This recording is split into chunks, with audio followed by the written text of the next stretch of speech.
Today's topic of conversation is my preview for the F1 2018 Italian Grand Prix. Welcome back to Monza, everyone. It's been a year since Lance Stroll was on the front row. That is what craziness went down last year at Monza. This weekend, a bit of rain in the first practice session could lead to more rain later on in the weekend.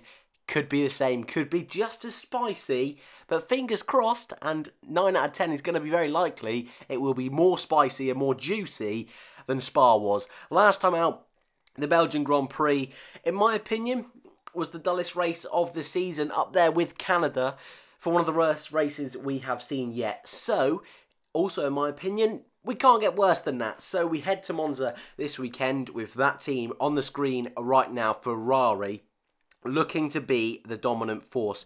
Monza, a very similarly laid out track to Spa in the fact that it's a majority lap where you are completely flat out. The quickest track on the circuit, not necessarily lap time, but compared to length, compared to the amount of time the drivers are on full throttle, it's a beast of a track. An absolute historic track.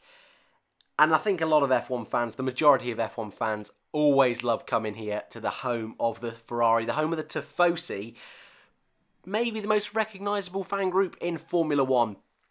But today's video, we're going to do a little preview for the weekend, and if you're new here, you won't know what we do. Well, usually we go through practice 1, we go through practice 2, and at the end we do a little prediction for the weekend. So, where better to start than practice 1? And it was a wet session which saw many drivers get caught out, including Max Verstappen, who did a little half spin around the Parabolica. His teammate Daniel Ricciardo was testing out a new engine this weekend, but had issues straight away. So he's definitely not getting the luck this weekend. He'll be starting right from the back of the grid. McLaren had Lando Norris back in the car for the second weekend in a row as he tries to help the team out decide who they want alongside Carlos Sainz in the team next year. It still looks very, very open. Will it be Norris? Will it be Van Dorn? A lot of question marks still around that seat. But once again, Norris doing a pretty solid effort considering the amount of running he has had. But like I mentioned at the beginning of the show, a wet session for practice 1. And the times really did reflect that, with Sergio Perez top of the standings the first time this year.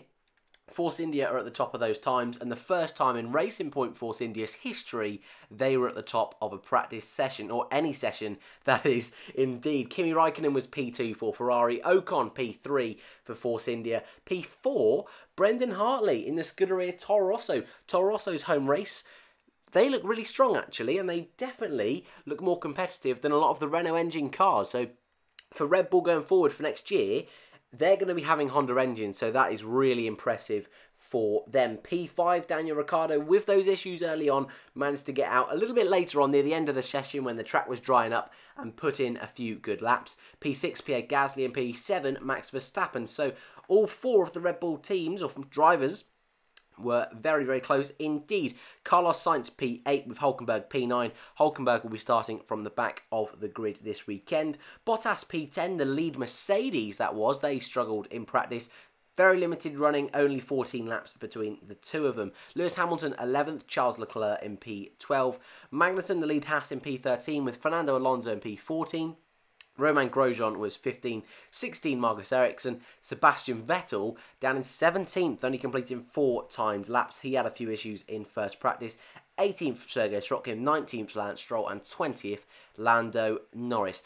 But like I say, with those changing conditions in first practice, it was very, very difficult to really take any sort of findings or to judge where the pack was. However, in practice 2, the same could not be said. A dry track, Ferrari dominance, just like we expected going into the weekend. Sebastian Vettel fastest in practice 2, Kimi Raikkonen second fastest, 0.2 of a second splitting the two Ferrari boys. But as you'll see later on in my predictions, I imagine the rest of the running this weekend will be those two at the front. Hamilton P3 and Bottas P4, with the 2 Red Bull boys headed by Verstappen behind those. It was then the 2 Force India boys in 7th and 8th, Ocon just ahead of Perez, Charles Leclerc in 9th. Sauber Ferrari, they're at their home race this weekend as well. So Charles Leclerc, the future of Ferrari, will definitely be wanting to impress.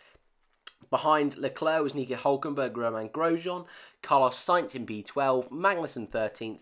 The Hartleys and Gasleys of the Toro Rosso Hondas, I said that very strange, but oh well.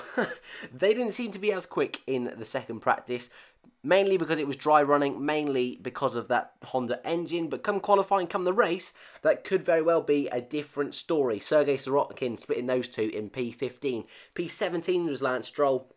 18th, Alonso. 19th, Stoffel Van Dorn. 3/10 splitting between those two. Looks like McLaren could be that bottom team this weekend.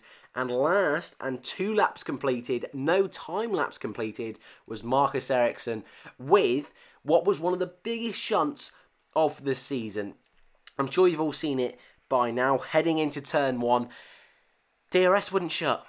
The DRS on his car would not shut. DRS failure, and usually when there's a DRS failure, the DRS should shut. It shouldn't fling further open, and that's exactly what happened. The DRS went wider open than it was previously, sending Ericsson straight, even though the turn was a right-hander, left straight into the wall. He then does a couple of barrel rolls. It's a monstrous crash, and it took him quite some time to signal that he was okay, but thankfully Ericsson was fine. He was only there for around 15 minutes at the first aid centre, and he was sent on his way. But a real scary crash, and that seemed to, in practice, hurt Charles Leclerc's confidence a little bit. So hopefully for those two going into the race, a track where they could do very well at. Ericsson did get points last time out.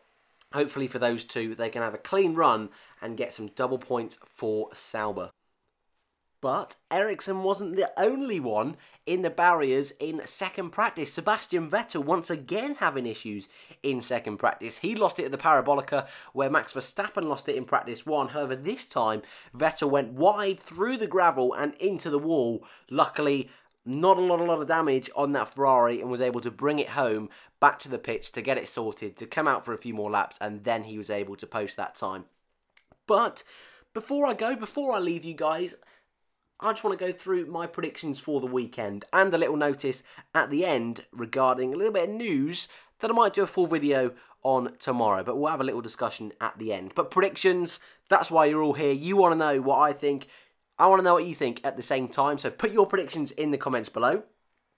I'll change it up a little bit, but this weekend we're going to do a front row in qualifying, and then we'll do a top 5 in the race. So qualifying, I said earlier, I think it'll be a Ferrari 1-2. I think it'll be a Sebastian Vettel pole position and a Kimi Raikkonen second place. However, there is thoughts that it could rain in qualifying, and that's when we know the Mercedes, especially Lewis Hamilton, can show up. So, if it rains, it could be a completely different tale. But if I'm going to put my money on it, I'm saying it's a Ferrari 1-2 with a Vettel pole position. Moving on into the race, I think it'll be pretty plain sailing again for Ferrari. And I think it'll be a 1-2 in the race for Ferrari. I think it'll be a Vettel win with a Raikkonen P2.